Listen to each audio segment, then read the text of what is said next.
Louisville, national champions, 1980. Cardinals have won the national championship. 75th NCAA college basketball champions.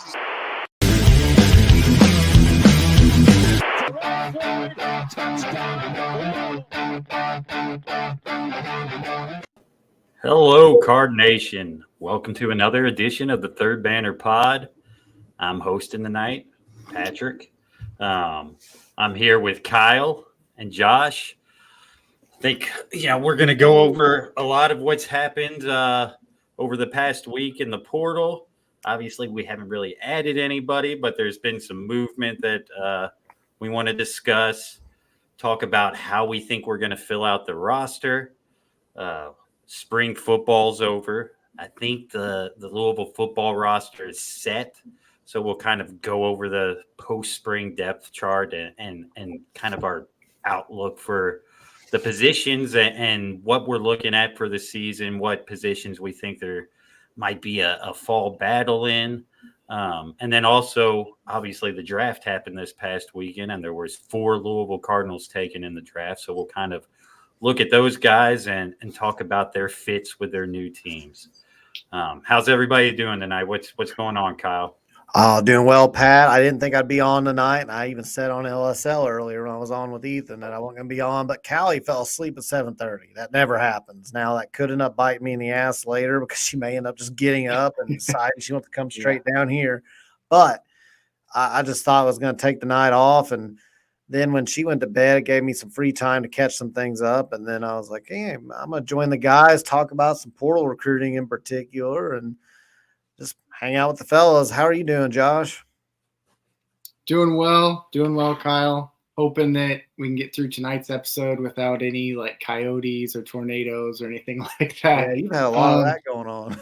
Yeah, just a lot going on over here. So I'm hoping for just a chill episode where we can talk about Louisville sports. Yeah. How's the dog doing, Josh? I mean, we never really got an update on the pod about the dog. So I got a video of it. I sent it to Ty to show him the Ring doorbell cam of it because it's pretty wild. You can see my dog run through, and then you see the coyote come running through. But he's doing pretty good, dude. He tries to run on 3. One of his back legs is a little sore, so he'll try to sprint on 3 legs, but he's doing good. He's doing good. Awesome, man. Awesome. So, I figured we'd start out tonight. The big developing story since last time we were on is JQ, our big, 5-spot prospect, who we thought we still had a good chance with, committed to Arizona State over the weekend. Obviously, it was something where we wanted the kid. I think we offered a good amount of money, and certain things didn't work out for us. So, the next thing is where do we go from here? We've got to find some big men to fill out this roster, especially at least one impact guy, whether it's a stretch 4 or 5. Honestly, I think we need a couple big guys. So that's going to be big. We've got 8 spots filled. We have 5 spots left. Need a couple big guys. Probably need another, at least developmental guard that get the last 2 spots and take the best available, or some guys that you're hoping to develop over a couple year period. So, Kyle, you kind of have some background on the JQ situation that you shared on Louisville Sports Live tonight. So maybe we start with that. Well, the JQ thing was it's just a typical top 10 player recruitment for Louisville. It seems like it doesn't matter who our staff is, doesn't matter the situation. It just doesn't work out for the most part. It just doesn't. Yeah. And so we got the Trilly Donovan prediction. Then we first heard the Memphis visit was canceled, which ended up being incorrect. It was postponed. But at the time, the visit was canceled, supposedly. Trilly Donovan puts in a prediction. He'd only missed on 1 out of 100 predictions. And then, of course, it was the UK. So we were all, I don't even count that as a miss. That's a win in my book anytime that they whiff on somebody. So you hear he predicted them to Louisville. He predicted JQ there. Then you hear about the crystal balls from the 247 guys. Everything's lining up. Visit canceled. All these crystal balls come rolling in. Trilly's got a prediction in. What does that almost always mean? That means the guy is about to announce his commitment. So I'm pumped. I'm out there tweeting, gassing up other industry guys. Like, this guy here nailed it. He had it early on. Like, it was in lockstep the whole time.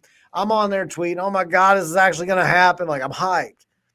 And then I started hearing murmurs of, well, he didn't cancel the Memphis visit. He pushed it back, and he may actually be visiting other schools now.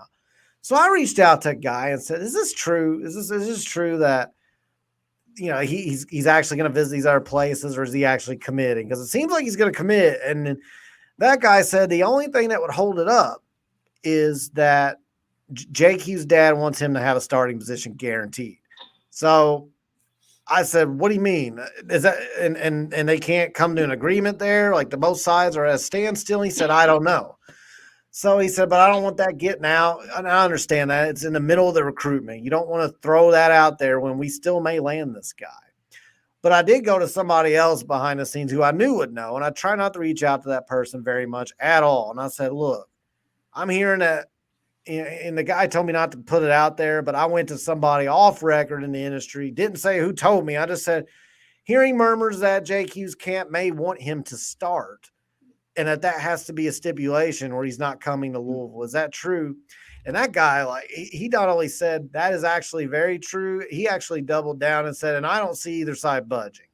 He said, I don't see Patrick Kelsey and the staff granting him that, and I don't see JQ and his camp backing off of that. So I think they're going to be at a standstill, and I really don't think he'll end up at Louisville because of it. And so then I kind of limped into the Trilly Discord, the Trilly Donovan Discord, and I threw out a comment like, guys, I don't think this is over yet. And it was like sharks smelling blood, and I was the blood, man. They started surfing. Like, who do you think you are? Like, well, you're just trying to be negative. Like, it's Trilly Donovan. And Trilly Donovan's the GOAT of insiders when it comes to portal recruiting. I know there's a couple of haters out there that, they were waiting for him to finally get something wrong so they can say, see, Trilly missed something. But he really is on top of a lot of that stuff. So I understood, like, throwing that out there was I guess I didn't know they'd react that strongly, but I didn't read the room. Like, everybody was still, like, pumped up, thinking we're going to get this guy any minute. And then I throw out there, guys, I think we got to hold up. And sure enough, I don't think either side came to an agreement. Some people would argue it was just about the money. The money, I'm not saying it wasn't about money. It absolutely was. It's always about the money. What I'll say is I think our side had the money. I don't think that was the problem. Our side wasn't going to guarantee him a starting position, nor should they have, because he's a 16-year-old freshman. There wasn't much competition in the front court right now anyway. So if you don't feel confident enough to come in and earn your starting position, do we really want you? And the other thing is, as a new coach who's implementing a culture, who's always saying culture eats strategy for lunch. You're always saying that. Every single interview you do. Are you really going to put a guy out there and guarantee a 16-year-old that he's starting no matter what? What message does that send to the rest of the team and the culture? It represents favoritism. So if that is indeed what happened, then I totally understand why our staff drew a line in the sand and said, we'd love to have you, but we're not going to go with that. And I mean, the evidence to me that was a potential hang-up was a few days later, and I tweeted it out, but I actually found an article, the Memphis Commercial Appeal, where he had the father of JQ had said, we are looking to go somewhere and start. And so that kind of confirmed it for me. That was like the nail in the coffin. Like, yeah, this is obviously true. And I'm totally on board with the staff. Doesn't matter how good you are. If you can't come in here and earn it. Now, if you get a guy like Great Ossibor, for example, he's earned the ability playing college basketball to kind of demand that. But a 16-year-old who hasn't played a second of college basketball being guaranteed a starting position, you just can't do that. Yeah. Yeah, I think for me, Kyle, with the whole JQ thing, it's like just PTSD, like being reaffirmed, right? Like, how many times does this have to happen to us before we just avoid these top 10 guys? Like Charlie Brown, football, Josh. Dude, it is. It's like it just keeps coming back. And, I talked to some people and they were saying that, through, and they were saying, yeah, I mean, the kid wants to commit to us. This is being held up on the Louisville side. But I didn't get what you got, Kyle. I didn't get that much info. But they were just telling me there's a hang up and the staff doesn't know if they want to move forward. And so I didn't know what it was. And I was a little frustrated because I was like, dude, we need a center on this roster. Like, we need a big on this roster outside of Scott. So I really, I was really frustrated. I think when you give that context, Kyle, I think it helps with some of that frustration. Like, definitely makes sense. Also, do we want to allocate a majority of our NIL to a player that's 16 years old still? Like, he could be like, a first team All-American, but most 16-year-olds or 17-year-old, I mean, take at least a year. It take at least a year. Exactly. And so, I think while it was frustrating during the process, now that it's gone through, I can say, like, we might actually be in a better spot for having not landed him. And I know that sounds like cope and like I get it, but like it really might have been the best thing for us that he picked Arizona State. Yeah, I mean, listen, I would have loved to have the kid here. I think he's going to be an impact player, and I think he's going to be an impact player this year. And on top of that, it sends a message in the recruiting world that, hey, yeah, Pat Kelsey's been at the lower level, but he can recruit because he just pulled in a top 10 guy at Louisville his first year here. So there's benefits that could have been had here. Now, I do not blame Pat Kelsey for not budging on a starting position. I think you say, hey, man, with our roster right now, if you come in here, there's a good chance you're going to start if you put in the work and you show us what you're made of. But you can't guarantee a starting spot because it can cause locker room issues. If you have to renege on that and the kid comes, it causes future recruiting issues. So I understand that. I also understand it's not how I would handle it with my son, but I also understand JQ's dad wanting that to be a stipulation. He wants his kid to be showcased because the ultimate goal of any college basketball player is to make the NBA. And in his opinion, the best way to do that is to go somewhere that's willing to start him and give him a certain amount of minutes.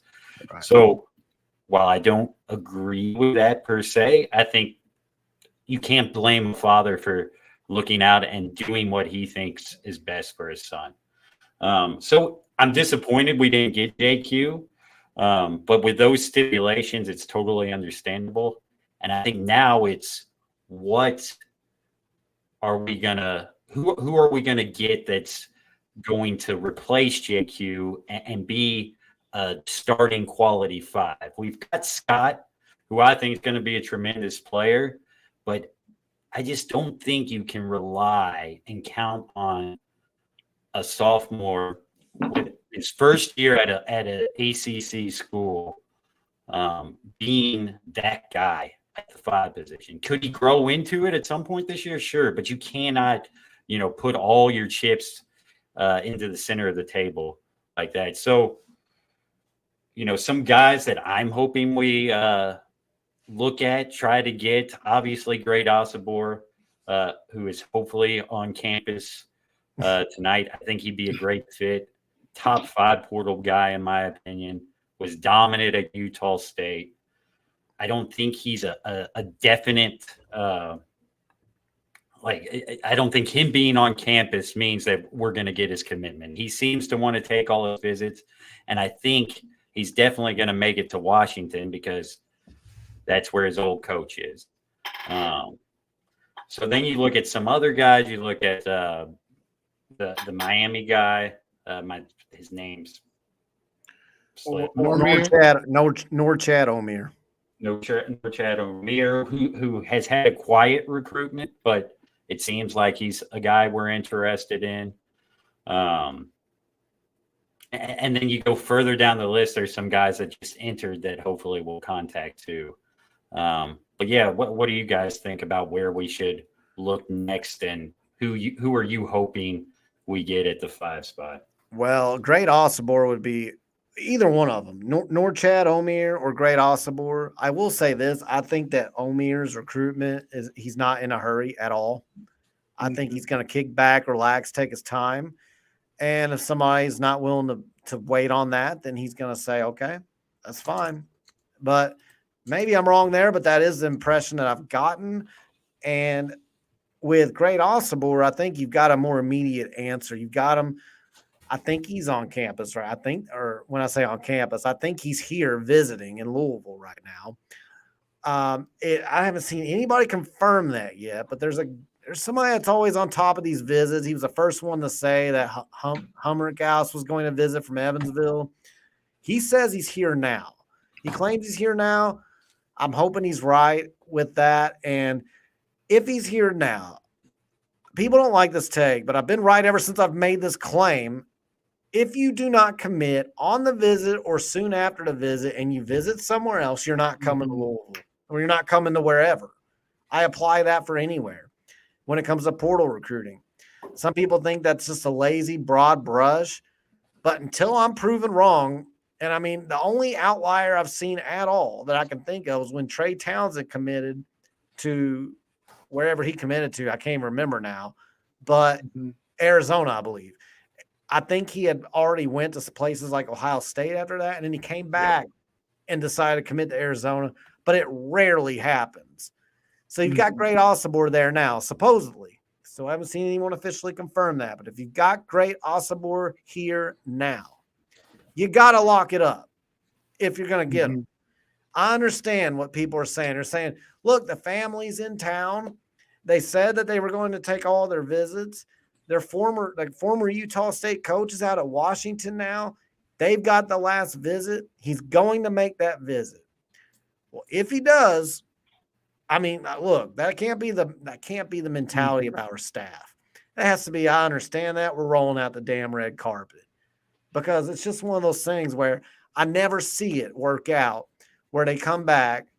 Well, other than the Trey Townsend example, but I'm telling you, like, I've got countless examples, especially just with our recruiting alone, where if you don't close on the visit or soon after and they visit another school, I mean, JQ is a good example. So many people are like, Arizona State, he's not going to go to Arizona State. He's still very interested in Louisville. There's no way he goes to Arizona State. He goes to Arizona State, he commits to Arizona State. So you never know. But I would love to have Great Osibor. I'd love to have Norchad Omier. Either one of them. Throw a rock, whichever one of them catches it, fine. You're the guy. I'd love either one of them. Osibor's got a lot of power to his game. He's got a quick first step, very strong and ferocious, and a great finisher at the rim. And Norchad Omier can finish at the rim as well, but he's got a bit more finesse and athleticism, and then can be a stretch four and shoot the three as well. But then you got Kason Pryor out there, USF guy, who's a 6'10" power forward that plays like a guard. I would love to have him. I'd put him slightly behind those first two, but not far. And he's another one. You just haven't heard a whole lot about his recruitment. So to me, and I'm going to sum it up so I can hand it off Josh, but I think you've got to throw everything you have at Great Osibor, everything on this visit. Lay it all out there and know that there's absolutely nothing more you could have done. And then hope that he wants to come here and commits and does not take those other visits. No, the same thing happened with who was the guy from Toledo, like Maddox. Maddox came, and like after he left, that it wasn't after he left, a big deal. Yeah, we all said like that usually means they're not going to commit to us. Like I know we're hearing that they feel good. Doesn't matter, dude. In the transfer portal era. Like, I don't know what the percent is, Kyle, but it's a high percentage. If you don't commit to the first spot, or if you go there and you don't commit, you're not going to commit. Like, I'd say 9 out of 10 times without having the gotta be at least numbers in front of me. Yeah, for sure. I mean, and they said the same thing, Josh, about Maddox. They were like, he always said he's going to take all of his visits, guys. There's no reason to think he won't pick us in the end. He picked his last school he visited. He picked Xavier. Right. No, for sure. No, I'm not having it. Yeah. And then Pat, to your point earlier, you said who would we like to add in the front court? Well, looking at it numbers-wise, I really think we need 3 guys. Power forward, you need a starting center, and then you need another rotational guy outside of Scott. Just my perspective. So, like, thinking of it that way, a guy like Great, he comes in, he's a great passer, big physical guy down low. So he's somebody who I would say that would be my number 1 choice. Like, if I could pick any of those remaining bigs and I only got one, I'd want him. And then Case and Pryor, like that. I mean, he has to be like 1B for me because, like you mentioned, Kyle, like he has crazy skills for a forward. And I really think he's a guy who could excel in Pat Kelsey's system. So I'd take both of those guys. And then, you know, in my dream world, I take Omier on top of that, and then you're set. Now, realistically, I don't think they'll get a guy of his caliber because he probably won't be starting. But somebody mentioned in the chat earlier, JT Toppin is another guy. He's at New Mexico. He was mentioned before when we his game. Yeah, he's awesome. But he was mentioned before when we thought somebody else was going to be our coach, who's at New Mexico right now. So his name came up. But I would love to have a guy like him. It also balances the roster age-wise, so you don't have all transfer portal guys again, like getting a few younger guys in there as well. Yep. So that would be my 3 if I could pick. But if we get 2 out of the 3, I still feel really good. What about like a backup center like a Langdon Hatton out of Bellarmine? I don't think he would be we better hope he's not. And I don't mean any disrespect. Yeah, as a starter. Yeah. He's just not a starter at the ACC caliber. But he could provide you. He could spell you some minutes along with Scott. You need an impact center or an impact power forward, and then you need a solid one that can start complementary to that. We are so close, guys. Like our roster is almost there. Like, and when I say almost there, I'm talking like where we have a squad where we can say we are back.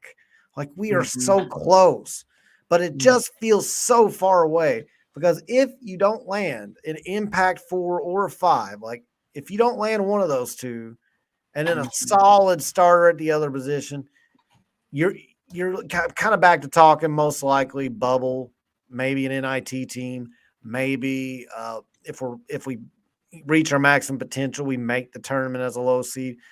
But if you get a great Osabor, if you get a Norchad Omier, if you get a Kason Pryor, sorry, these names are all just crazy. Yeah, I don't know how to pronounce them. Hell, I'll say if you get an Arthur Kaluma out of Kansas State even, which he's more of a 3, but you can slide him in at the 4. He's a guy that you could definitely use. One of these. Okay, I think it's Pat. I'll add this. Yeah, I think his thing was glitching. There. I added him on a different one. Hopefully that'll work. But you were echoing for a second. But that's really loud. Sorry, man. Let me mute his mic real quick. Anyway, so yeah, if you can add one of those guys, then you've got a squad. But man, Josh, it seems so hard. We can't get a read on any of these guys. We just cannot get a read. So and what I said on Ethan's show on LSL tonight when he had me on there was he said, you know, where are you at in the process? Are you nervous? Are you getting wound up? I said, not yet. And I told him the toaster is not plugged in and I haven't thrown it in the bathtub with me yet. I'm going to wait. I'm going to wait through next week to the following Monday. And if we are still sitting here having this conversation today, we're in trouble. The toaster's in the bathtub. Yeah. And when I say that, I don't mean like it's a disaster. It's the end of the world. I just mean like, I don't think we're quite back yet. Right. Yes. I don't think we're quite back yet. But I do want to caveat this, and I'll pass it back off to Pat or to you. I don't think financially we're going to have a problem landing one of these dudes. So if we can't land any of these main names that we've been hearing or an equivalent name that we just haven't heard much about yet, I don't think it's because we didn't have the money. I think there's actually money that can be granted if you come to somebody and say, hey, they actually want a little bit more And if it's the right day, if it's a guy like Osabor or Omir, I think there's resources out there that would be willing to extend a little bit more money to make that happen. So I don't think it's going to be a money thing. I think we're fine there. It's just a matter of fit. It's a matter of comfort. And it's a matter of just going out and closing. I have all the faith to do it. And the toaster is going to stay off. It's not going in the bathtub. Now I'm going to throw some butter on that bread, baby. Yeah.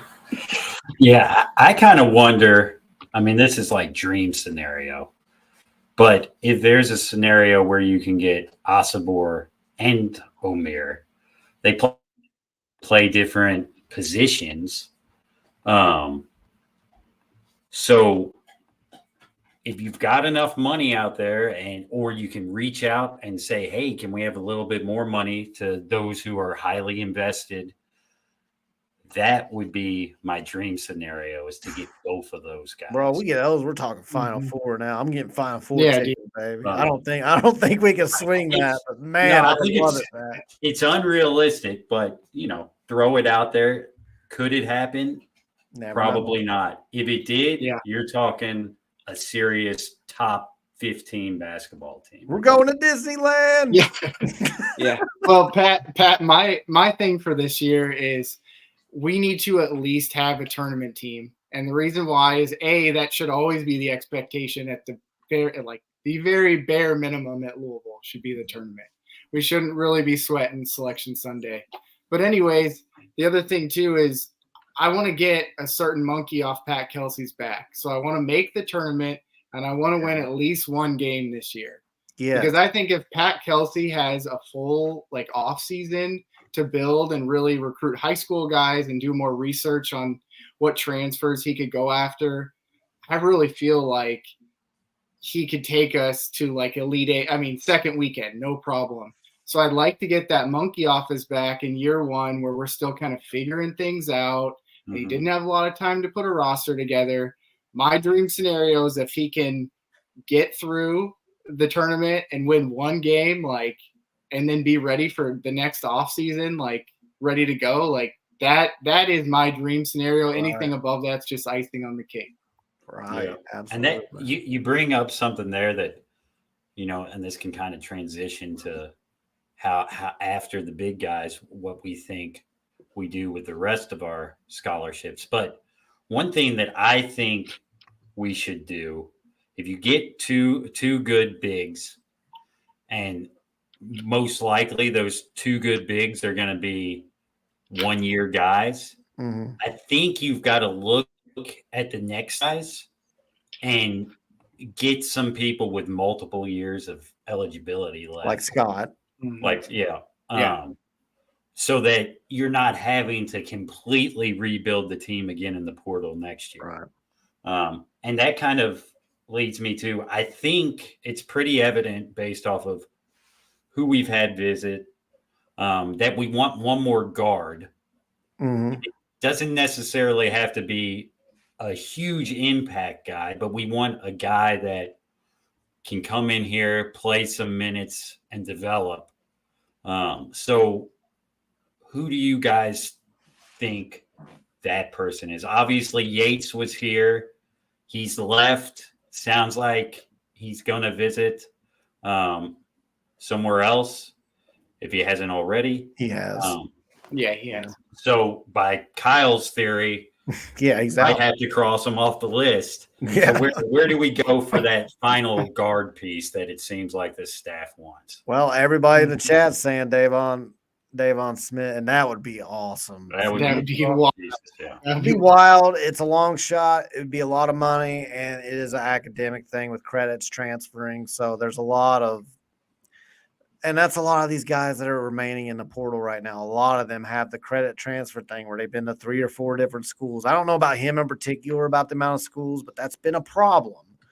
And if that is a hurdle with him, it's something that could bite you later. But man, wouldn't it be awesome bringing a guy that averages 13 points and 7 assists? 7 assists in college basketball is a ton. And there's not a whole lot of players out there averaging 7 assists a game. And you bring him on with Corin Johnson, with Chucky Hepburn, with even Rain Smith, a 3-point shooter, marksman. Man, I'm telling you what, that would be incredibly awesome, and I'd love it. But then I'm looking down the list. I mean, Wesley Yates is still a name we hear as a potentially coming, but I have less confidence by the minute. And then a name I haven't heard a whole lot of, but I think there's more interest than is being said by the media. But Kobe Rogers out of College of Charleston is a name I'm kind of watching per one of the people that we know pretty well now, they have a connection to the basketball team in some sort of way. They've dropped so many things and been so reliable. And they've been surprised themselves that Kobe Rogers' name hasn't been discussed at all on any of these recruiting like websites, at least not to my knowledge. I haven't seen it mentioned in the Discords anywhere, the other Discords. But Kobe Rogers, the thing with him, I think he really came on at the end of the year when there were some injuries and he got more playing time. Shot 45% from three. Good player, solid player, great off the bench. The issue is he injured his knee in the final game of his regular season in the tournament against Alabama. It didn't look like a good injury. I've seen absolutely no reports as far as what that injury was. And it makes me think that it's possible they just kept it on the down low, because in the event that you entered a portal, let me fix these banners since he left. But in the event that you entered a portal, you don't really want, well, he's back. Never mind. You don't really want it to be a thing where people are like, oh, we're not going to take him because of this horrible injury. So maybe they are trying not to talk about it and keep it under wraps for that reason. But Kobe Rogers, College of Charleston guard, that's a guy I'm watching as a potential backup. Yeah, I think, Kyle, the only time I've seen his name before it just being mentioned in our group chat was like a 2 a.m. media member post. Someone who posted really late at night, I think, had them on an early list. But we had this initial discussion where I think you brought up a lot of the same points. Like I'd love to have him as a player, but he just had this, potentially career. Know about that injury. Yeah, so I remember you saying that before, and that's what kind of made me think about it. But yeah, I mean, I think he would be a good fit in theory, like if he's healthy. But I'd like to have another guy who can run the offense, because I know Rain Smith can in spurts, but I'd like to have another guy that with more like one skills to back up Chucky. So, that's the type of guy I'd like to have there. As far as names, Pat, like guards, I think has slowed down a little bit after Yates visited. We've heard about a few other guys like that we might be involved with, but I don't think anything serious at this point. I think deservedly so after the whole JQ thing. It seems like the staff is really focused on the front court, which I'm okay with. I think, we can get by with the guards we have now, but we absolutely cannot move forward with what we have in our forward position. So I'm okay with that transition. But I think, to your point, I think someone mentioned it in the chat that the roster isn't going to be done for about another month or so, Pat Kelsey said. So I'm thinking if we can wait on that last guard spot and really feel the market out and wait for someone to pop up like Montrez did, or in the transfer portal, or the guys who decide not to go pro, just wait for that gem to pop up with that last spot. Yeah, no, I think to your point, you fill the front court and you get yourself this base of, I've got 9-10 dudes that can play. Mm-hmm. And if you have that one spot left open for a guy that slips through the cracks, that someone, decides they're not happy with the school that they committed to, and if they haven't left the portal, you can still get them. So I like that idea. I do like, to Kyle's point, if Kobe Rogers is healthy, which is the big question, I think he's a good fit for a bench guard spot. One, he knows Kelsey's system, as was mentioned. And two, I mean, he was a highly efficient player last year. And he did it coming off the bench for the most part. He started 18 games out of 31, but got about 20 minutes per game. And he shot well from all three levels. So he's a guy that you could fit into this system because he knows it and that played at a high level in it at College of Charleston. So the big question with him would be, can he actually play? But yeah, someone like him, and listen, if Kyle's theory doesn't hold true, I'm still, again, if he's healthy, I'm still all on the Yates bandwagon. Man, the whole Kyle's theory thing. Now, come on. I'm not the only one. I agree with your theory. I want to give you the credit. The transfer theory. I know, like Louisville social media, I can see now. Kyle's the first time it does that, just like Trilly. Trilly finally misses one, and all the Trilly haters come out like sharks smelling blood. And they're like, there he is, Trilly Fraudovan. That's what I'm going to start. They didn't call him that, but they might as well. I gave you all a name to call him, even though I don't believe it. Trilly Fraudovan, like y'all act like he's always wrong about all this stuff, and you had to wait forever for him to finally be wrong. That's going to be like the first time that somebody goes on another visit and then circles back and commits to a previous school. You're going to be like, the Kyle theory, he's bullshit. It was never true. It's never happened. It's all fault. Twitter's going to explode for you that day, man. Yeah. Well, that being said, man, I don't know. I am a little bit like, I'm just antsy. Somebody asked, they said, Jay said, Kyle, when do you think we will get another commitment? Hard to know. I'm not going to pretend like, oh, well, I definitely know. But if you're asking me to guess, I'm going to guess next week. I do think Great Osibor. I mean, if you're going to get a guy, it's probably going to be him because he's visiting. I even saw Trilly in his Discord just now said he's still planning to take all his visits. I will say this, though, and I'm not saying he's not, but here's the smart thing to do. We have agents now in college basketball guiding these kids through the portal process, trying to get as much NIL as they can in the best situation they can. That's their job. It's very hard to do that if they think a kid is targeting one school and is definitely going to that school. We've seen a few people do that, but for the most part, what you hear is like, for example, Norchad O'Meara, we had heard St. John's was a heavy lean.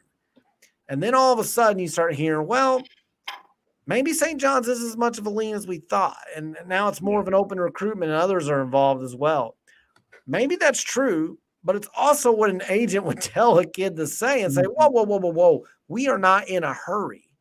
And the longer you wait, the more desperate these staffs are going to get because they need to fill out a roster, especially, unfortunately, us in UK, for example, because we have brand new rosters that we're filling out. And we both lost pretty much our entire teams. So, like, our desperation is a lot because we have to fill out a whole roster. So these agent guys are probably saying, why in the world would you ever let one school feel like they are a heavy lean right now? Like, you need to make every school feel like they have a legit chance.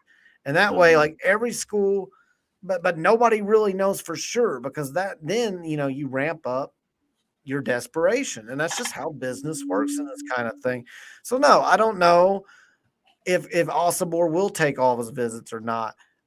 It could be very well like his family flew in and they absolutely are going to take those visits. And it wouldn't surprise me being that Washington is supposed to be his last visit with his former coach, which, oh, by the way, if he goes there and visits, it's done. I'm going to put that out there now. And if I have to eat it later, I'll gladly eat it if he comes to Louisville. But I think it's done if he makes that Washington visit. But I could also see a situation where you say that and you put that out there, and then that's just to create a sense of urgency from a school like Louisville, who's like, man, we really need this guy, and we really don't want him to go on those visits. I feel like that worked out for the kid that committed to Omar Ballo for IU. He had us lined up next, and he had all these other visits. IU threw the freaking book and then some at him to get him to commit and not leave campus without going somewhere else, and it worked. Man, if you We got to do the same. If you are a recruit, whether it's transfer portal or high school, getting recruited by IU, just tell them that you want to make a visit to Louisville, and they will increase their baggage, man. Yeah, same thing happened with unfortunate problem for us. Yeah, same thing happened with Macabo back in the Kenny Payne. Yeah. Twilight Zone. Yeah, Pat, what makes me feel better though, like, and I feel some sense of like, I guess my toaster is nowhere near my tub at this point, Kyle, because I just feel like Pat Kelsey is not going to let us down. Like, I've heard this from 2 different people now. Like, he's not joking when he says he's sleeping in his office. Like, I was complaining to somebody about, like, like, why aren't we hearing more about bigs? Like, I thought, we were going to hit the ground running with bigs like we did with guards.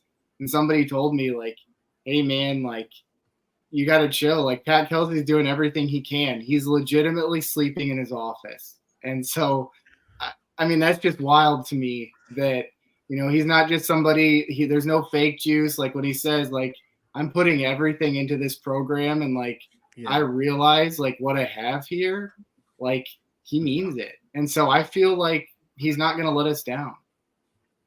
Yeah. He hasn't given us a reason to believe that yet. Anthony says he hopes that Corn Johnson's in Osabor's ear and tells him how shitty Washington is since he just came from there. Here's the only problem with that is it was under a different coach. And now they have Osabor's former head coach. So I mean, we better hope nobody's doing that for us. Because all Osabor's going to say is, well, that was under your coach. I know that coach. Yeah. Bottom line, we got to have him commit on our visit or right after. And we have to roll out everything we possibly can to make that happen and just lay it all out there, which I think our staff will probably do. You got to lay it all on the line, though. You got to like in that visit thinking there's absolutely nothing more I could have done. Yeah. Anthony says different coach, same shitty weather. Hey, I actually lived in Washington State near Seattle for a little bit. It would be like 30 degrees in the morning when we go train, and it'd then be like 85 in the afternoon. So you'd have to take all that crap off you threw on. Anyway, I'm going to get off topic. So go ahead. Continue. Yeah. This is the last thing I'll say, and then maybe we can talk some football. I think another reason you've got to put the pressure on Osabor to commit this weekend or shortly after is we can't really wait to see what he does if he does take all his visits. Right. I mean, I'm not saying you say, hey, man, we're not going to take you, but you've got to move on to other players. And if they're ready to commit and you're, satisfied with them in your rotation and to take that spot, then you can't wait another couple weeks or whatever it's going to take for him to make it all the way to Washington. And that's what UK did. Right. And so I agree with you there. Even if you thought there was a chance that he could go to Washington and still come here, I still think you have to put the pressure on him this weekend while he's here and show him how much you want him, both money-wise and, how he'd fit into our system and what we can do for him to get him to the next level, which I'm sure he wants to play pro ball somewhere. Yeah. But yeah, I think we can kind of transition. We've kind of hit the portal hard here. We can transition to the football side of things, which we don't have to spend a ton of time on, but we did get another commit.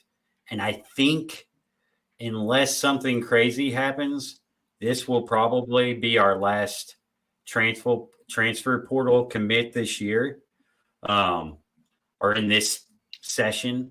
and that was Tramel Logan, who played at USF last year. Defensive end. I think he's a depth piece.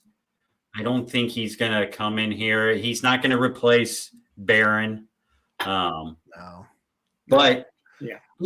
he's a piece at a position where we needed some depth. And he had a solid year last year at USF. He had 33 total tackles, a sack and a half, 2 fumble recoveries, an interception, and a defensive touchdown. So I think he can make an impact. I don't think he's going to be a guy that's going to be an everyday guy like we were hoping Barron would be. So the thing about football and this, now that we're through spring football and we've had some guys leave that, we really wanted here to begin spring ball, and not to sound like sour grapes, but it sounds like we are kind of happy that they left in terms of a locker room presence after spring ball. Yeah. Mm. But with that said, we didn't replace them with guys as talented. No. So it will be interesting, especially at some of these positions. I think when you look at the depth chart, and we don't have to go through the whole depth chart, but I'd like to highlight some positions where we'll probably have to have some battles and see in fall ball what we've got at that position. I think the biggest for me is the defensive end position opposite Gelati. Yeah. I think you'll see guys like Green, Micah Carter, and some of the new guys, Kinley, fighting for that role. But I don't see anybody who I'm like, that guy's definitely going to start opposite Gelati. What do you guys think? Yeah, I think Green, if he could put on 20 pounds, I think he'd be the guy. He just can't seem to add to that frame. I mean, he's got the longest arm, like wingspan. He's damn pterodactyl out there. But as far as weight, he's just got to pick up a little bit, in my opinion. I also, I know they were putting weight on Ashton and hoping to move him inside some. I wonder if that's still going to be the plan now, because not only did you lose Tyler Barron, but from everything we've heard, Mason Reiger is not going to be on the field this year. I guess he had a really bad injury. I'm hoping that's not correct, but I've heard that from enough places now. It makes me think there's at least the possibility that that's true as well. So you're running kind of thin now, in my opinion, and you have replaced a couple guys, but I don't think those two, Barron and Reiger, have been replaced as far as talent and productivity. So I'm curious if they keep Ashton outside more than they planned on initially now. And then I would say it would be Green, Pat, if he could put on just a little bit of weight, just a little bit to battle some of those bigger offensive linemen when he's down there on the line. And I think he'd be the dude, but that's just my opinion. Yeah, I think Green's the guy with the biggest upside, obviously. Yeah. He's got the moves at that position to get into the backfield. And he's got the quickness at that position to get into the backfield and cause havoc for the other team's quarterback. Like you said, it's can he put on weight? I think they're going to give him a chance in the fall to get a lot more snaps. I think you'll probably see the California guy on top of the depth chart to start fall camp. Yeah. Is because he's got the experience. A guy that was interesting to me, and now I'm almost sure this is the same guy that did the freaking L's down in the locker room video. And I have my theories that maybe he didn't mean to do L's down. He just had the L's and then I kind of think like a gun. doing stuff with his hand, and it looks like he was doing L's down. But Maurice Davis, I thought he's a true freshman. I said Maurice Turner. I was thinking running back. Maurice Davis, yeah. He looked pretty good in the spring game. So maybe that's another guy that can get some times there. But I think it's definitely going to be interesting at that position to see in fall camp who comes out ahead, because going into spring camp, you're like, man, we've got the best two ends opposite of each other in the country, maybe. And now with Barron gone, you're kind of back to the drawing board a little bit. Some other positions I kind of am interested to see what happens with the depth chart. One is running back, not because we don't have talent there. I think it's because we have a ton of talent. And how are you going to spread the ball around? And who is going to – is it going to be like last year where, you had Jawar start the year and he was the main guy, and you'd get Garindo in there for a series, and then Turner in there for a series, and then by the end of the year, Jawar was obviously injured and Garindo had kind of come on, and it was almost like they split the series, and Turner was kind of the change of pace guy that you'd see every once in a while? Or is it they're going to be a main back this year? Is that going to be Chaney? Is it going to be Turner? Is it going to be Keewan Brown? I could see them doing what they did last year, just with the different running backs. Like Maurice Turner, I could picture him starting with his experience. Apparently, he looks like he has improved a lot. Less hesitation when he hits the hole now. He seems to have a bit more confidence and understanding of what it takes. Like, he has every bit of the speed Jawar Jordan has, maybe even slightly more top speed. His issue was that he would hesitate and he didn't have the vision of it. Jawar Jordan's vision was nuts. And I don't think you're going to replace that. But you can replicate his decisiveness as far as when to hit the hole and hit it running hard and to make quick decisions. Some of that does involve superior vision that Jawar has. Like I said, I don't think that'll happen, but I think you can get close. And then I can see Chaney kind of taking on the Garindo role. I don't think our running backs will be quite as good as last year on paper. They might surprise me though. And then of course you got the two Browns back there, Isaac and Keewan, and I think they both have a lot of potential too. Now is Keewan still? I heard rumors he was going to transfer. Is he still with us? I think that was just when Penny was still here too. But I haven't heard anything else. I haven't heard anything else. Good. Well, I think both of the Browns are good, and I think they're good, solid backups. That's just my opinion on who. I could be completely wrong on the running back depth chart, but I would go Maurice first, Chaney second, and kind of replacing those two from last year, and then after that, the Browns. Yeah. Mm-hmm. Yeah, and I think. Sorry, Pat. I was just going to say, before we totally move off of running backs, I think we'd be remiss if we didn't talk about the whole Penny Boone situation with that really shows the other side of the transfer portal, like the dark side of it, because he's one of those guys we talked about where he's transferred too many times. He doesn't have the credits and, he thought he could just be shopped around. Well, all these schools have different, requirements to enroll. And, so now he ended up, and granted, I'm not saying UCF's a bad destination. I'm just saying I think he thought he was going to, a major powerhouse, and he ended up at UCF, right?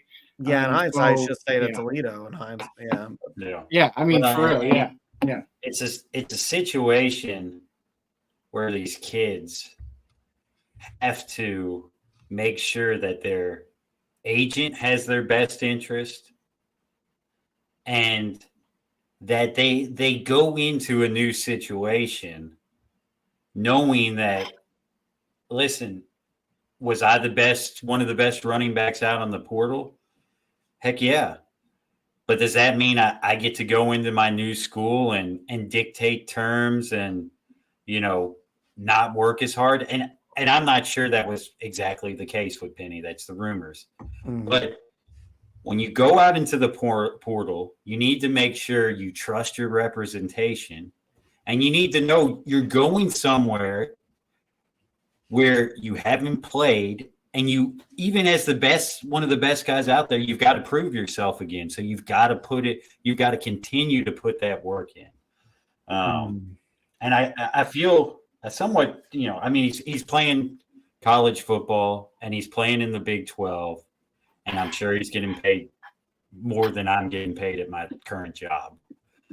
But I do feel a little bit bad for how it went for him, because it was, like I said, hottest running back in the portal, getting recruited by the top teams.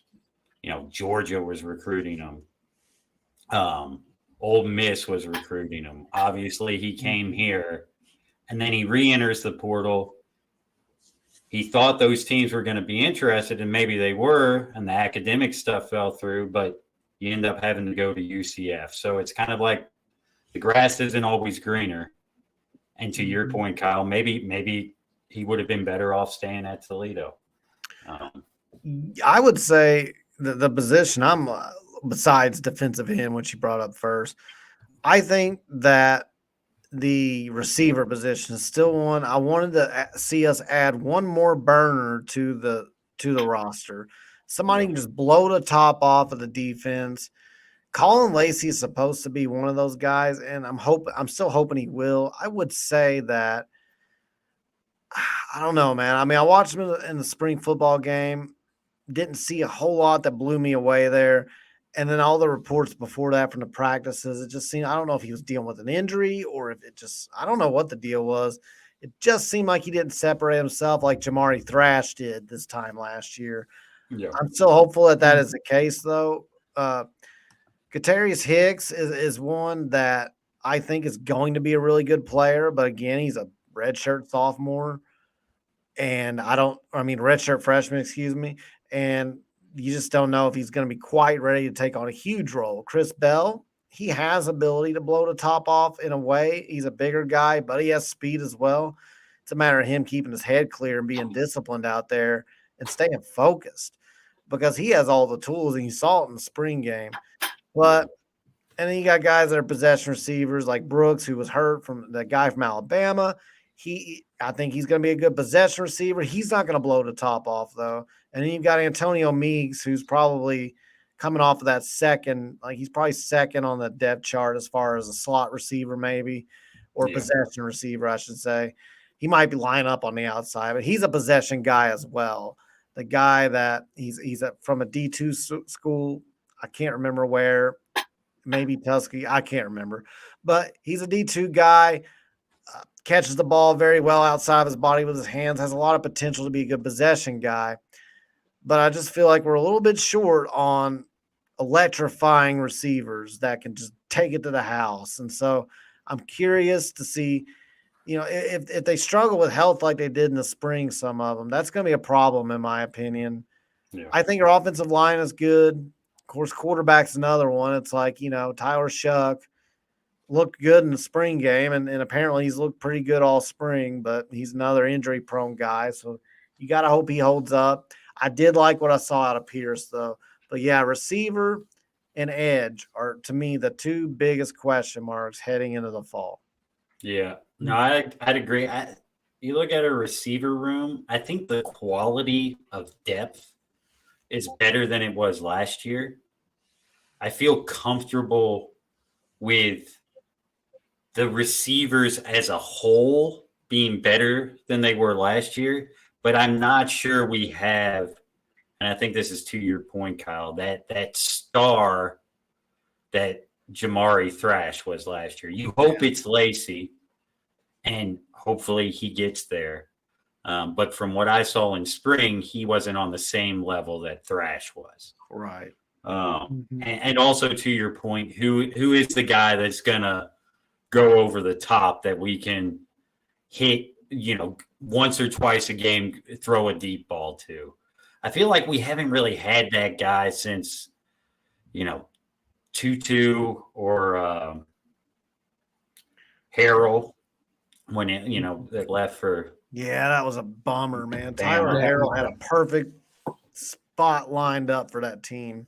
He had the perfect role on that team, and he left. Yeah, and he didn't do anything after he left. Yeah, he went to Alabama, then he went to Miami. He didn't do anything at either place. But, whatever. But But yeah, I think I think when I said earlier too that unless there's a surprise, I think we're done adding to our roster. I think the one position that if they found someone they really liked where they would add at this point is the wide receiver position.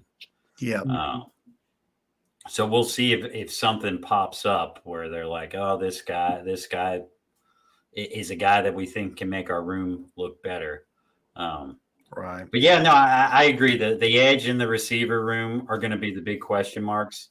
Josh, I don't know if you have anything to add, but I was thinking before we move on to the drafted guys, now that we have a completed roster and knowing that we're going to have guys in the fall that weren't here in the spring, like Thor Griffith and Mark Redmond, what is your all's current outlook on next season, given a range for wins? I'd say for me, I think the potential's there. The schedule's harder than last year. So my range is kind of in the 8 to 10 win threshold. I'm hoping we end up at the higher point of that threshold. I think you look at our team, I think we've probably got the best defensive backfield we've had here in a very long time, probably since one of the Charlie Strong teams. I think the middle of the defense should be better this year when you're talking about the DTs and the middle linebackers. As we've said, I worry about the edge and putting pressure on the quarterback. We need to figure that out if we want to be a dominant defense, which I think we have the potential to be. And then offensively, I agree with what Kyle said. I think you'll see a little bit step back in the running game, but I think quarterback-wise, you've got a guy that can make throws that we couldn't make last year. You've got quality depth at the receiver room, and you really upgraded the tight end room. And I don't see any drop-off on the offensive line. In fact, I think we could maybe even be better this year on the offensive line. So that 8 to 10 wins, I think overall talent-wise, we're better than we are last year. There's a lot of moving pieces, and I think the schedule's harder. But if everything breaks right, I still think this team could make it into the ACC championship team and hopefully be, one of the last teams into the playoffs. Yeah. Yeah. Well, and Pat, I think looking at this roster, the one concern I have is if Shuck goes down, I think we're in a lot of trouble, man. And he has an injury history. So I think the floor for this team is actually a little, I would put the floor 5 or at 6 games. 6 wins. Yeah, I would, because if Shuck gets hurt and, we have a lot of transfers, we've talked about, it's a risk to take a lot of transfers. If we just don't mesh right and Shuck gets hurt, we could take a tumble pretty quick. Right. That's worst case scenario. I think if everything goes well, we'll almost have a running back, like you said, Pat, may not quite be the same, but I think we almost have an embarrassment of riches of a lot of potential, right? Both of the Browns. I honestly worry about, is there a way we can get, I think Isaac is the faster one, get him out in the field, split him out wide, do something to keep him happy and get the ball in his hands. But anyways, going back to our roster, I feel like the range has to be a lot wider. I think it has to be 6 wins is the floor, and we could go all the way up to 11 wins if everything went well. But the schedule's harder. There's a lot of variables, and again, we're a Tyler Shuck injury away from probably not making a bowl game. Depending on when it happens, but yes. Sure. Yes, hypothetically. Yeah. Well, what you don't want to hear is fall camp. Tyler Shuck goes down with a major injury. And it wouldn't surprise me really based on his injury history, or if it's in the first 3 or 4 games. And you just hope that's not the case. You hope it's a I keep using this example because it's the only one that comes to my mind. But Michael Penix at IU, same damn thing, always hurt. Great quarterback. Now, Tyler Shuck's probably not that good, but Michael Penix balled out at IU, and a lot of people didn't realize that. And then he just kept getting hurt, so he didn't get to stay on the field. Then he goes to Washington, and he has like 2 Iron Man years where he just doesn't get hurt at all, or at least nothing that was limiting.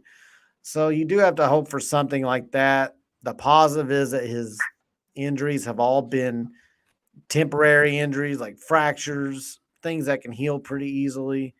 Yep. But the negative is they keep happening. And the shoulder ones in particular, collarbones, those are easily refractured from my understanding. Although that's not my expertise, I've been told that by enough people that I trusted. And I think it's happened to him already more than once. But yeah, that's why I said in a previous episode, the most important thing I was looking at when you guys asked, what are you looking for the most in spring games? What's the second string quarterback position look like? Because it cannot be like last year where Jack Plummer struggled mightily and limited the offense, and there was just no hope that anybody could come in and replace him. And we had a similar problem with Malik Cunningham when he would struggle. It's like there's really nobody behind him that can push him. And it's not that quarterbacks intentionally get complacent, but if you don't think there's anybody behind you that's going nipping at your heels, that's going to take your job, you subconsciously can get complacent, where it's like you're not intentionally doing it, but in the back of your mind, like there's nobody that's going to take my position. So I did like what I saw out of Pierce in the spring game. He had very positive moments. He had a couple of things where I was like, that probably wasn't the best decision, but overall, thought he played really well, and we're going to need that. And I think Harrison Bailey's going to have to step up a ton too. I don't know about Brady Allen. I don't think he's going to quite make it, unfortunately. But I mean, we'll see. I thought he would have hit the portal, to be honest. I don't think he did, unless I missed it. But the second string quarterback's got to be ready to come in there and rock out, because you never know. You never know when you'll need them. Yeah, and I think, to your point earlier, I don't know if there's a guy that in the quarterback room that can put pressure on Shuck right now. I think Clarkson's probably still 1 year away from that. But I do think the backup situation, because of the extra year that Clarkson has had and that Bailey has had in the system, I think it's better than it was last year. And we also have to remember, a guy that we love here on the Third Banner Pod, who didn't get to go through spring practice, but will be here in the fall. Deuce Adams has a ton of talent too. Yeah, he's the one in the future. Maybe not this year, but it's coming. Right. So, but still looking at him as a fourth guy compared to what we had there last year, I think it's a better backup situation, but I'm not sure. I still think there's a pretty steep fall after Shuck at this point. I think that's probably, of all the things we've talked about, yes, finding another guy opposite Gelati who can put pressure on the quarterback and take pressure off of him is important.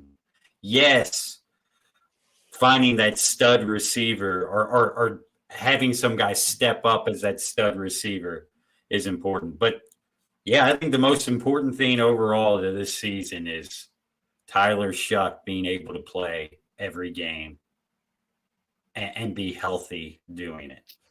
Yeah. For sure. But so I guess we'll that kind of recaps what we looked at this spring and what we've got coming for the fall camp. Obviously, the last thing we want to talk about quickly, Josh is kind of our go-to, in my opinion, draft expert. You see him in the Discord, and he's got something about every draft guy. He could do his own little draft pod. But we had 4 guys taken in the NFL draft. And I think some of their situations are very favorable. You had Isaac Garindo go in the 4th round to the 49ers. You had Jarvis Brownlee go in the 5th round to the Titans. Jamari Thrash in the 5th round to the Browns. And then Jawar Jordan in the 6th round to the Texans. I think my favorite path forward for these guys in the immediate future is Garindo. Yeah. Obviously, they've got McCaffrey there, but I think Garindo, I think their backup, Wilson, he's a restricted free agent, and they might let him walk. I think Garindo could take on that second back position on the depth chart, and it's good for the immediate future, but also, I mean, for his long-term future, getting to be in the same room as McCaffrey is huge, in my opinion. So I'm looking forward. I don't like the 49ers, but I'm looking forward to watching Isaac play next year because I think he'll get a lot of chances to get some carries. I think you're right. I think that's probably my favorite one as well. And I think in the you never really know. It's hard to predict, but I think based on the fit and based on the skill set that would be the most immediate plug and play. Although Jarvis Brownlee at the Titans is interesting. Now, I'm not going to claim I know a whole lot about the Titans and who they're bringing back as defensive backs, but I could see him getting on a field at least in some nickel formations maybe where they have more defensive backs out there. Yeah. I could see him playing. I mean, he's got the size of an NFLer. I could see him playing his way into the lineup. I could see him making the roster and being second or third man up off the bench. Don't know if it'll be like his rookie year or not. Wouldn't surprise me though. So that would be my second one behind Garindo. Yeah. No, I mean, it pains me to say because I was actually in San Francisco for the Packers playoff loss. I can honestly say I'm not a huge 49ers fan, but I definitely have to agree with you guys. I think that's easily the best situation. Kyle mentioned this earlier, like since McCaffrey's gone to San Francisco, he's kind of been like an Iron Man, but like, what if those injuries pop up again? I mean, I was looking at the depth chart that they have, and I think Mitchell only got like 70 carries all season.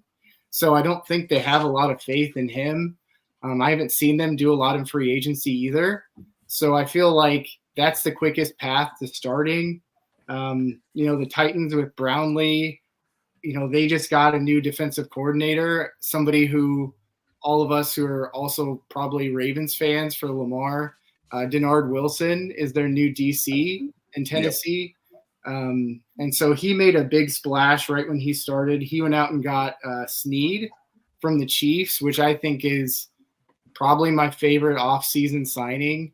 You get a guy at a premium position and he's young and you got him for 3 years on his contract. Like that is a home run to me and probably one of my favorite offseason moves anybody made.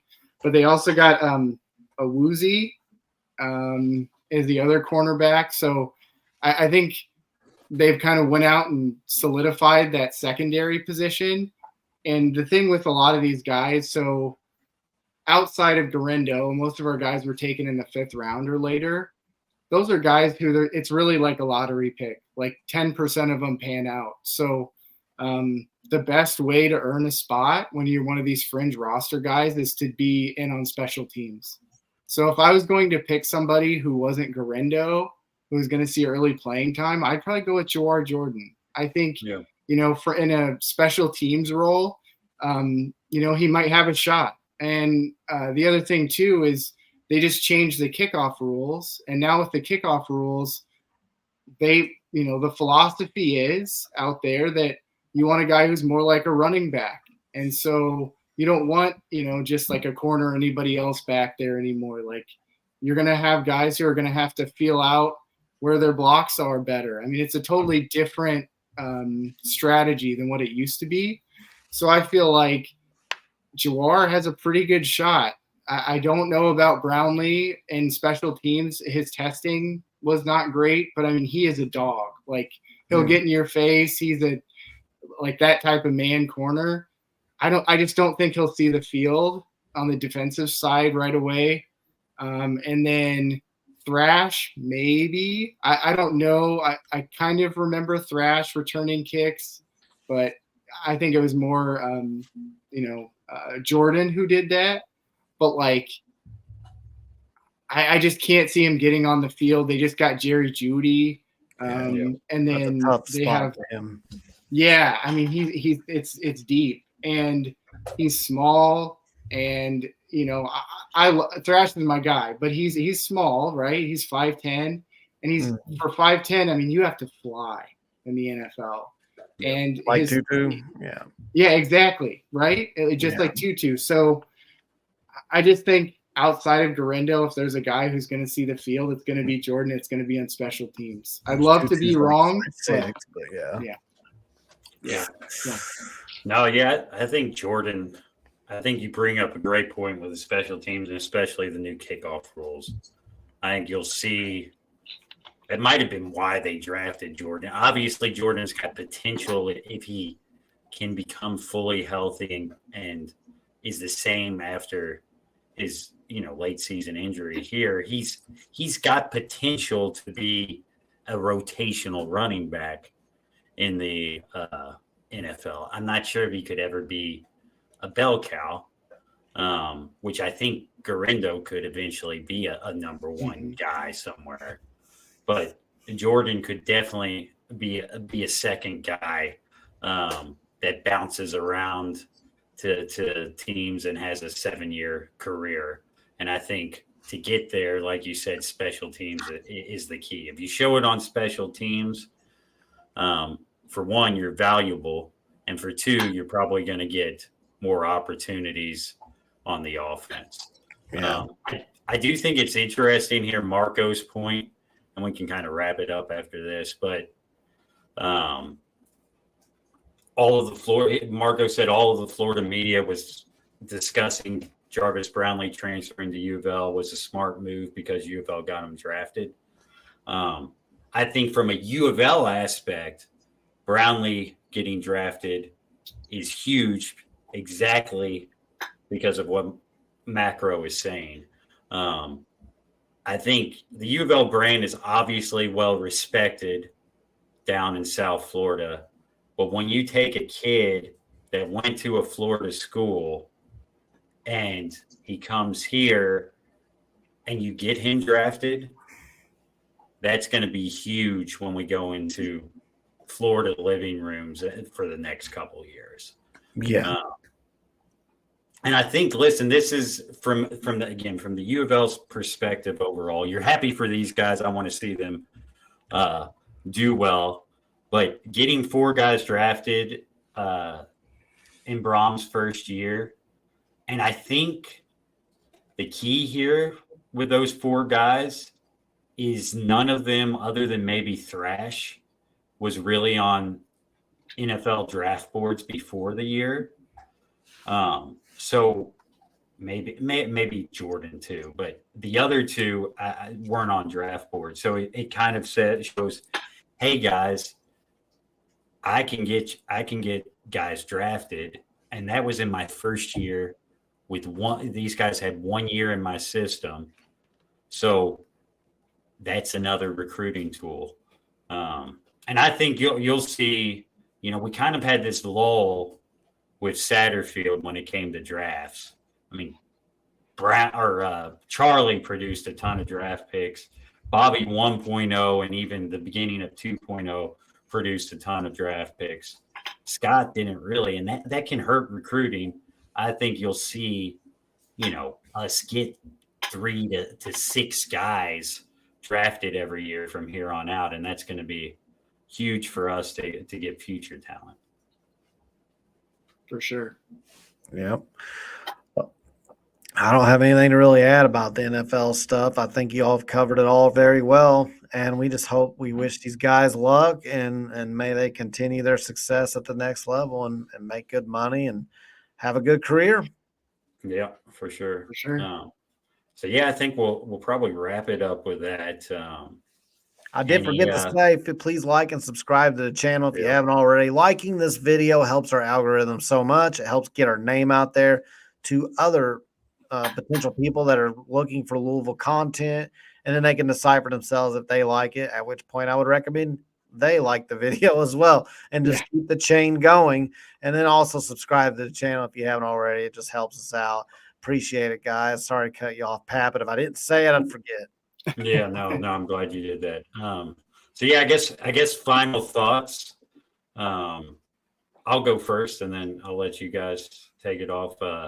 Obviously, next couple of weeks big for the portal.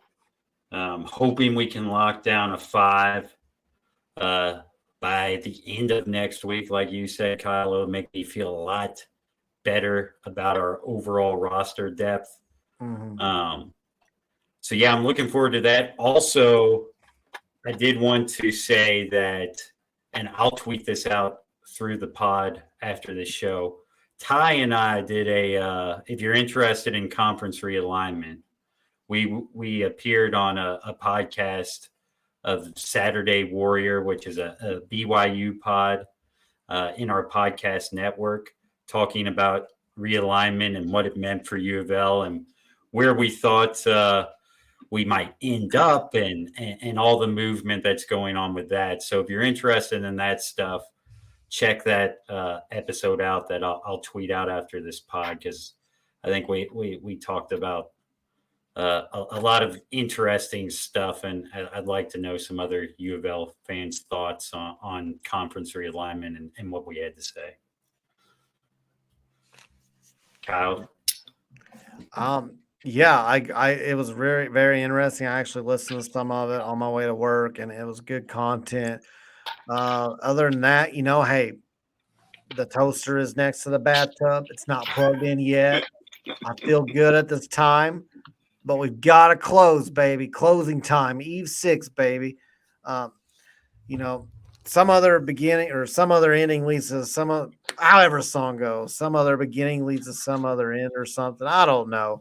But I'm getting really tired. But we need to close better than I'm closing the show. Closing time. If PK hears this, he's going to go, well, brother, I'm going to close a lot better than you just did. And he's right. Yeah. I'm really tired. But we need to close, guys. I think we have a chance to have a really good team. And we have to finish these last 2 positions in the front court strong, maybe add another guard for depth piece. I'm not as worried about that. But if it gets to the following weekend, not this weekend, but the following weekend, and then that next Monday comes and we're still sitting here talking about how quiet it's been and now nothing's really happening, that's when the toaster goes into the bathtub and I plug that some bitch in. Good Lord. Yeah, don't try that at home, kids. If you, I don't want to give an obituary, so let's hope that doesn't happen. Yeah. Did you call me? Yeah, yeah. I don't know about that. Yeah, but I wanted to end on a few things. Number one, I mean, it's meant a ton to me that everybody's reached out and asked how my dog's doing and like how I'm doing with the weather, if anyone's been affected by all the storms. So. That just makes me feel really good. I love the fans that we have and the community that we've built here. And, we're all a really tight-knit community, and it just, that meant a lot. That's all I want to say. Make sure you like and subscribe.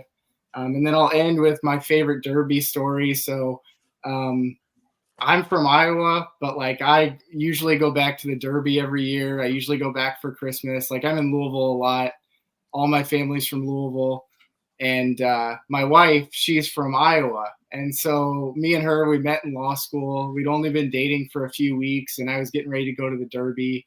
And, we were getting ready to graduate from law school. And so I was like, hey, since you just finished finals, do you want to go to the Kentucky Derby with me and hang out with all my extended family? And she's like, yeah, let's do it. We've literally been dating for 2 weeks. So she came to the Derby. She met my family. Wow. And that was the first time she had been in Louisville. And it's her second home now too. And she just enjoyed herself so much. The food, she always talks about it's top notch there, and just the people. She's like, it has a really special culture. So the Derby, outside of just getting to go and being there for how special it is, and then getting to spend time with family, like, I mean, it was really where my wife and I built our strong connection. So it'll always have a special place for me. There you go, man. But yeah, when I was at this Derby with my wife, we saw Lorenzo Malden at the mall. And of course, me being who I am, I'm like, I knew exactly who he was. And he was buying a bunch of shoes. And so I was nervous to talk to him. And my wife's like, either go say hi to him or don't. Like, I'm not going to stand here while you kind of like, sit in between. Awkwardly stare. Yeah, exactly. She's like, either do it or don't. And I was like, nah, you know what? Like, he's out shopping. I'm not going to bother him. So then we're in the Derby, and we've had, I don't know how many mint juleps, and I'm walking around and I'm a little toasted. We see Lorenzo Malden, and I go up to him and I'm like, hey, what's up, homie? And I like dapped him up. And my wife's like, what? And so I tell the story, like I said. Called him homie? Homie hasn't been a thing since like 1995. And she also says that like the octave of my voice was like about 10 times higher than it normally like is. a prepubescent teenager. Yeah. Man. Yeah, but like he was super cool. I talked to him for like 10 minutes. I got a photo with him. Like, dude, he was awesome. So anyways, yeah, long story short, the Derby will always have a special place in my heart for a lot of reasons. Hey, and that's a good transition into what I meant to say earlier. Every new beginning comes from some other beginning's end. I cannot think of a word. That's how your marriage started. But yeah, closing time. Awesome, man. PK, It's time to close, brother. You're doing great so far. We've got all faith in the world in you, but we got to close strong, man, because we're so close now. It's like we don't want to run a marathon to see the finish line way up there and then just run out of gas and not make it. You've come this far, brother. You're up every day. You're sleeping in the office. You're doing great things. Let's close this thing. 502 Circles doing a great job. I'm sure you can lean on them. And I have all the confidence in the world that we have the resources available. It's just time to close. I appreciate everybody listening tonight, and I'm going to end that with a go Cards. Like and subscribe. Go Cards.